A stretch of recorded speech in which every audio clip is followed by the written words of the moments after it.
Congratulations! Hey everybody, this is Sai, and welcome back to Push Block Gaming. Since we're all forced to take a break for the time being, I was able to digitally sit down and chat it up with the man currently considered the best Yuengling in the entire world, Toast.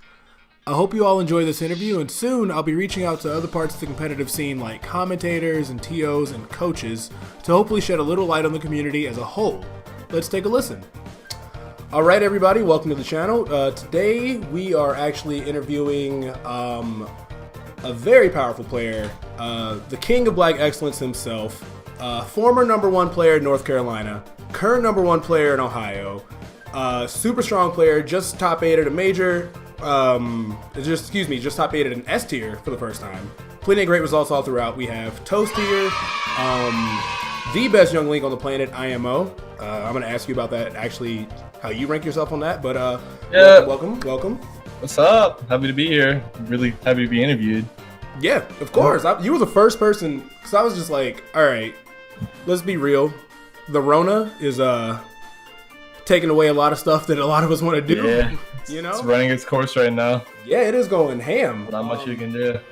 Yeah, so a lot of events are getting kind of canceled. So I'm like, all right, well, let's start, doing something.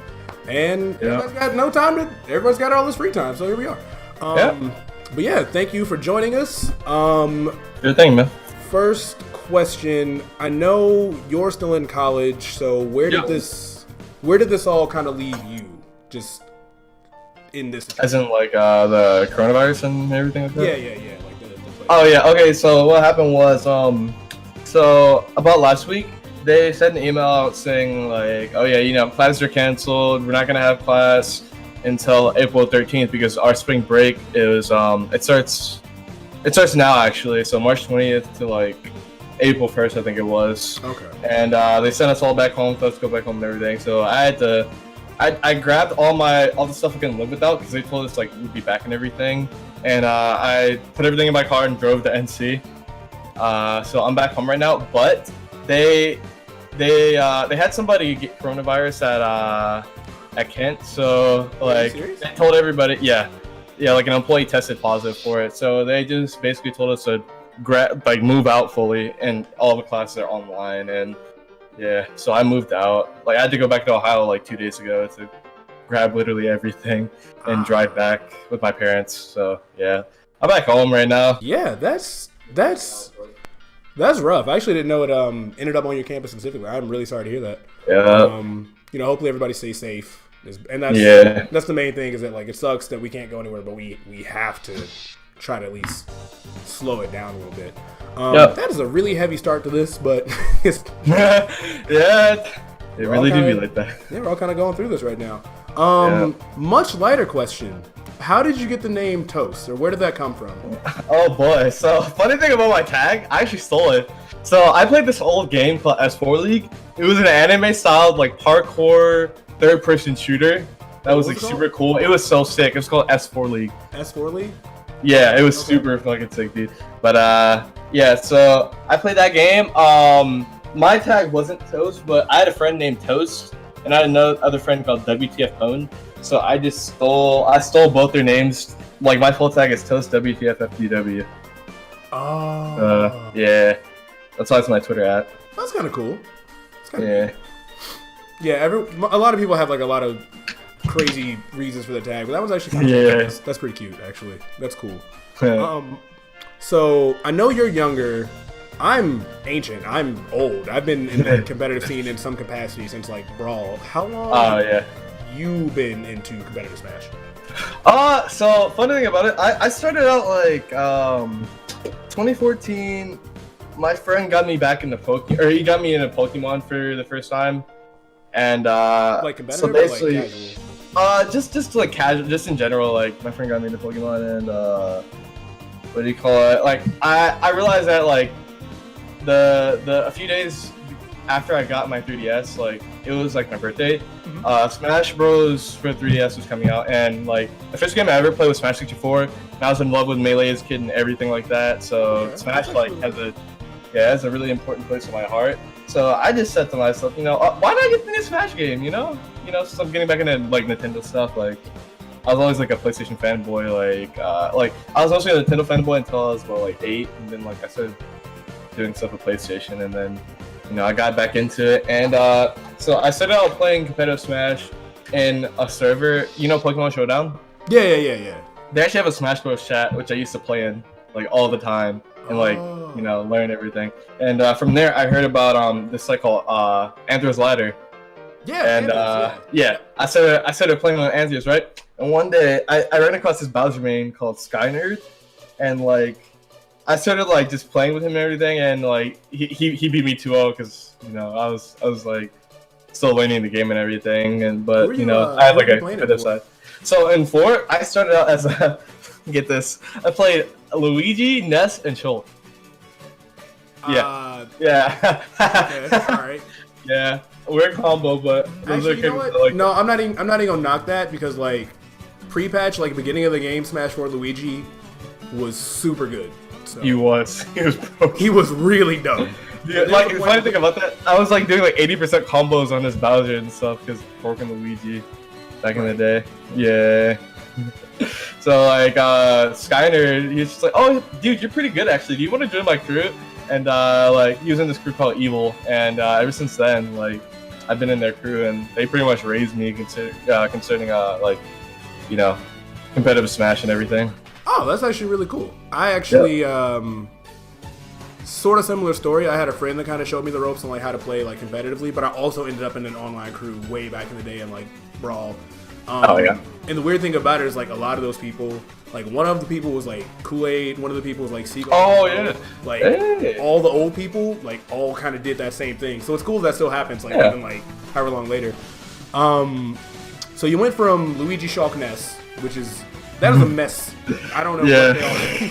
They're all very different characters. Yeah. But what and Denizu from Twitter at Sir Denizu wanted to know also what drew you to Yuengling as far as this game?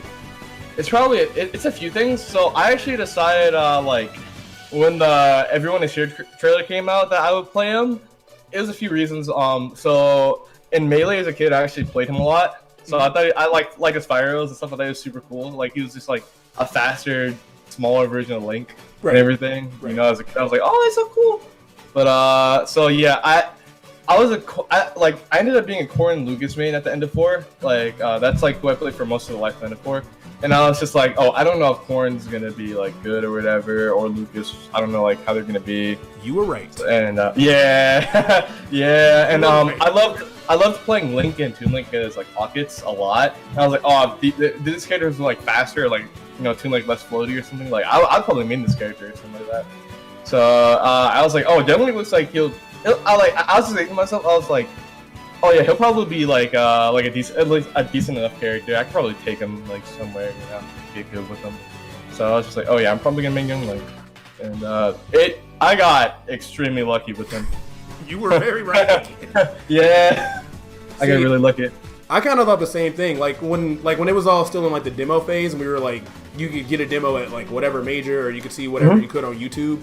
I was looking at Yuengling, and I was like, damn, you look kind of good. And then Zero had the thing where he was like, yo, this character's frame data is crazy. This character's gonna be good. And when he first came out, I was playing him a little bit because I was like, yo, this character's good. And like one of my friends was like, no, he's not. I'm like, I know he's good. And then it kind of took a while for him to like take off. Kind of fell off. Everyone's like, oh yeah, you like top 10 and everything. And I was like, I don't know about that one, Chief, but he's really good. Yeah. And it was kind of messy at the beginning because we were like, what is the first good stupid character? And then we saw Inkling. We were like, okay, that's the best character in the game because there's no meta, and this character's doing a thing none of us have, like roller, so none of us ever had to like deal with being buried and it actually mattering. You know what I mean? Like, yeah, I agree. So that was kind of interesting. I want to know. This seems like an obvious question, but patch 7.0. How do you feel about that patch? And Wood wanted to know that too. So, I think that the buffs, like at first, like I like started playing them and I was like, oh, the buffs are nice, but I don't think they're gonna like change that much. I thought the Zero buffs are gonna be like super like, oh my god, I'm literally gonna kill people off this like every time and everything. The up air buffs are like they're nice, but they weren't like incredibly significant. But like now, like looking at back, especially like my Frostbite sets, I'm just like, these buffs, man. Like, I've been getting stuff like with up smash, and up air, and everything, where it's just like pre-patch that definitely wouldn't have killed. Or like if I have someone at ledge and I just like I throw them randomly, they just explode. I'm just like, Right? oh man, like, thank God for the boss. Like the boss definitely. Like I grab someone at ledge and like at 150 and they just explode because I immediately throw them and they don't DI correctly, and I'm just like, oh man, I'm really grateful for the boss, man. They were definitely a lot better than I initially thought. That was honestly, when I looked at that and I just like, okay, Yuengling, and I just see those laundry lists. I was like, I am picking Yuengling back up today. Yo, dude, when I would like always meme on Twitter because like I was like Yuengling was all like top 25 or whatever, and like he was solid, but like I had a few guys like with him like kind of struggling. Well, he does struggle to kill like off straight hits. So I was just like, oh yeah, buff Yuengling, and everything. I would just meme about it. And then I saw that patch notes roll out. I'm like, oh, you know, I wonder what they did to the game. That's it. I saw it's a child link. Boop, boop, boop, boop, boop. I'm like, oh my god, no way. 15 buffs. I was like, yo, this is. It's like, yo. I literally tweeted out that day. I was like, I have always been a devoted Yuengling player. I've always been on Team Yuengling. So, all right. A lot of people kind of go back and forth in their opinion of Wi-Fi, like whether they think it's good for growth, whether they think it's bad, or it hinders you, or it gives you habits. I'm pretty sure you play a lot of Wi-Fi. What do you think about that? Yeah, so before I went to my first offline tournament in Ohio, which was King Combo 100 in April, the middle of it, I actually played only Wi-Fi for that like 4-month period, like between then and like the beginning of Ultimate and then. So what I will say is Wi-Fi is the best place to start like grinding matchups and everything, because like honestly your region's probably not gonna have like every character. Some regions have like really weird characters that aren't like the most relevant in the meta and everything. Yeah.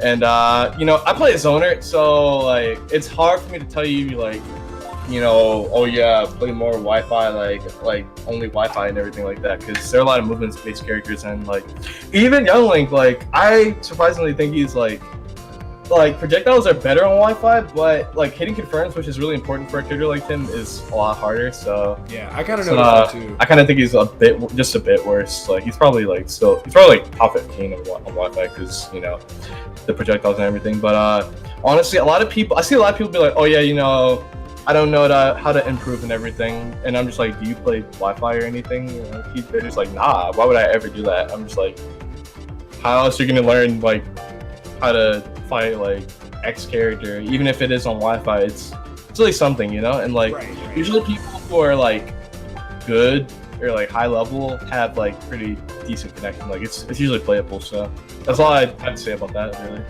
And yeah. And I think that's important too, because this is the biggest cast in Smash history, and it's only getting bigger within like the next year. So like, I think it's important too. What events, if obviously they aren't canceled, but what events do you think you have like on the horizon? On the horizon, definitely Collision. You know, I really like the Tri-State event I went to. Let's Make Big Moves, and like. You know, it was pretty fun and everything. So I really want to go to another one, but one not in New York. So Collision was the next thing. So I'm definitely looking forward to that because I have a lot of friends in Jersey specifically. So see, I thought about that happy too. to see them. I actually got an offer to cast Let's Make Big Moves, but it was like too short notice, and I wasn't able to make it work. And I was like, no. Yeah. I was trying so hard to figure out a way to go, but I had like everybody I knew in New York was like out of town that weekend. I was like, oh yeah.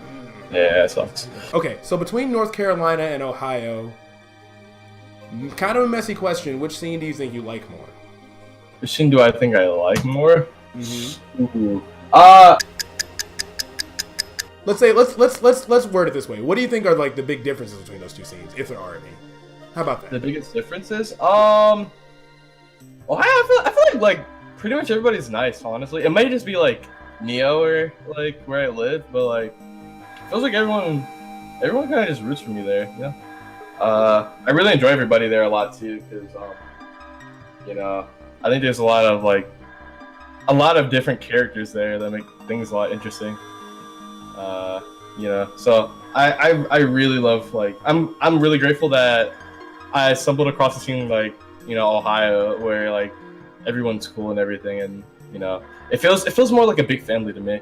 Yeah. Whereas like NC is kind of like chill, you know, we kind of meme on each other and everything, you know. There's a lot of like inside jokes that go on, and it feels like there are a lot of just homies there, and I really appreciate that about NC. And NC's amazing, man. Definitely one of the more interesting scenes out there that I've come in contact with. Yeah, I kind of want to check them out too. Yeah, it's my home. Yeah, I kind of want to see what's going on up there. What is important for you for finding, or what tips do you have for finding like an esports organization? What I would definitely say is definitely find somebody that, or like an org that you can trust, and that just find an org that fits your values and your value as a player in general. Definitely. Okay. Best set you've ever had with anybody? The best set I've had, I have to go with the call-out answer of Light. Everything was riding on that set. I before Frostbite, I said to myself, oh yeah, I really want to top 8 this tournament. My results have been steadily climbing, and I top 16 less big moves, which was last year, and like I literally thought to myself, oh, I feel really close to like I could probably top 8 like eventually, and I really wanted to top 8 Frostbite more than anything, and just having like the whole crowd like cheer for me and all my friends, like not just from the Midwest but from everywhere else, it felt really good. It kind of felt like I belonged up there almost, and you did. I told myself something that Benny and the Jets told me during Let's Win Moves, which is just play like yourself at all times. Like no matter, even if you like get a lead with top player or something like that, whatever you're doing, just as long as you stick to your game plan, you'll definitely play like yourself, and you'll play well. Right. It's really important. Yeah. And really important. Benny told me that during like Let's Do Big Moves the weekend, or he told me like before bracket, and ever since he told me that, like I felt it close to heart, and my results have gotten better actually. Yeah, obviously they have. I think you are at this point a pretty strong candidate for the PGR. Like you've got some. Yeah. You got you some W's, man. So, I know, even though I know the ranking system is going to be like a little weird because of the Rona, but yeah. Hopefully, yeah. when things normalize, they'll be like, remember what you did, And I think actually that almost helps you out. It doesn't help you, but like it's good that you're out of all the results you got, Frostbite was like such a big notable one, and it was right before. Yeah, right before the cutting stuff. Yeah. That was lucky. Like the most recent big result. So that's actually really good. And then your favorite tournament you've ever attended? Yeah. Your favorite tournament you've ever attended? My favorite tournament I've attended. I've thought about this a lot. Like, it's not Frostbite. It's actually whenever I think of like the most full tournament experience I've had, it's been Let's Make Big Moves. Definitely. I'd wanted to go to a tri-state event for like a really long time, and like I actually have a lot of friends up there that I got to meet for the first time, and like one of my closest friends, his crew member, an evil called Lonesome, and I got to meet him for the first time, and it was awesome. Like just seeing him and like other people from my crew and all my other friends, and I had like crowds rooting for me and everything, like of all my friends, and it felt great, honestly.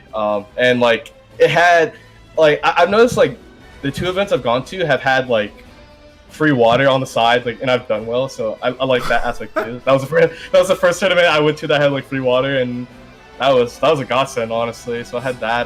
The venue was pretty nice and big and everything. I got to explore the city a bit with my friends, and yeah, it was definitely something I'll never forget. New York is so cool. I can't wait to go back. I agree. And one last question: what is something people don't know about you that you think they should know about you? One thing people don't know about me? That's a thinker. Oh boy. Oh man, I should have thought about something like that. Or are you an open book, and everything you've ever wanted anybody to know about you is out there? I mean, like, yeah, I am a pretty open book, I'd say. Like, I'm pretty keen on like anime and like all types of video games and like weeb stuff. Like that's my biggest thing, really. Like Yeah, I don't really have any secrets or anything like that people usually don't know about me. I try to be like as open as possible because I like talking about things I like and everything. So. Yeah. What is your deepest, darkest, most illegal secret that will get you? No, I'm just playing with you. Just playing, that's cool. Well, yeah. I think we're gonna actually go ahead and wrap it up. Thank you so much for taking time out of your day to chat with us. And yeah, man. No problem. Anything you want to plug? Anything? Just your Twitter, I'm guessing. Yeah, my Twitter is at ToastWTFFW, and I actually am. I'm trying to get all my streaming equipment working for Twitch so I can start actually streaming. Since with the coronavirus crisis or whatever, like I'm kind of just home doing stuff. So yeah, it's the same as my Twitter at Toast or twitch.tv/ToastWTFFW. So cool. Well, I will be sure to have that included in the video when we are done. Other than that, cool. Well, I'm gonna go ahead and sign off. I'm gonna let you do your thing. I'm gonna go do my thing, which is be unemployed. And thank you. Thanks for chatting with us, man. Thanks for having me, man. Yeah, no problem. Yep. Peace out. Thanks so much for tuning in today. Before we go, we have a very special announcement to make. On April 14th, we're going to be running our first official Wi-Fi tournament called Blocked In. Registration is free and open until 4 p.m. of that day. Check-in starts at 6 and the bracket starts at 7. There will be cash prizes, a professional quality stream, and even guest commentators. Emma Zareth and myself will be joined by Rickles from Hit Point Tournaments and Gucci from Gucci Gaming. As always, thanks so much to our patrons for their support, and feel free to leave a like, a comment, and subscribe to stay up to date with even more Smash content. Be safe and stay home.